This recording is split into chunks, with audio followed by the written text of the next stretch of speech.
তো হ্যালো বন্ধুরা, welcome back to my channel. আর আজকে এত সুন্দর মৌসুম, তো আমি বেরাই গেছি আমার ঘোড়াটাকে মানে আমার বাইকটাকে নিয়ে ধোয়াতে। তো সেইখানে আমি আগে ফোন করে নিয়েছিলি, তো সেই জন্য আমি এখানে পৌঁছে গেলি। আর পৌঁছে নিয়ে আমি গাড়িটা দিয়ে দিলি স্ট্যান্ড বারে। তো তখন ছেলেরা বলছে, ছাড়ো ছাড়ো দাদা, তুমি তো আর ধোবে নাই।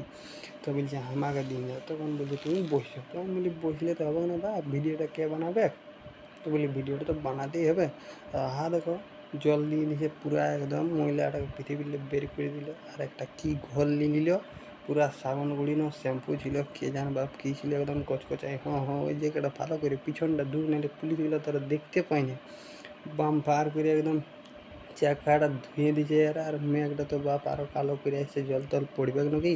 তো বলছে এবারে ধোয়া হয়ে গেছে, ইয়াকে ভালো করে জলটা মারে নিয়ে একদম বাম্পার করে। ওহ, কি লাগছে বন্ধুরা, কেমন লাগছে তোমরা একটু জানাবে। গাড়িটা ধুয়ে দিলে এরা ভালো করে।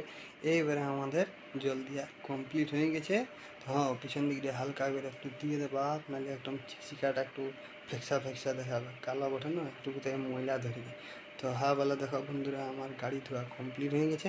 মানে আমি ধুইনি, ইয়ারা ধুই নিয়েছে। তো কেমন হয়েছে সেটা বলবে। তো আমি চলে গেছি ঘর। তো এবারে চললে বাবু আমি ঘর দিকে, কারণ আমার হয়ে গেছে গাড়ি ধোয়া। যদি ভিডিওটা ভালো লাগে থাকে তো তোমরা লাইক শেয়ার কমেন্ট আর ফলোটুকুটা করে দিবে। চলো গাইস, টাটা, ভালো করে থাকো।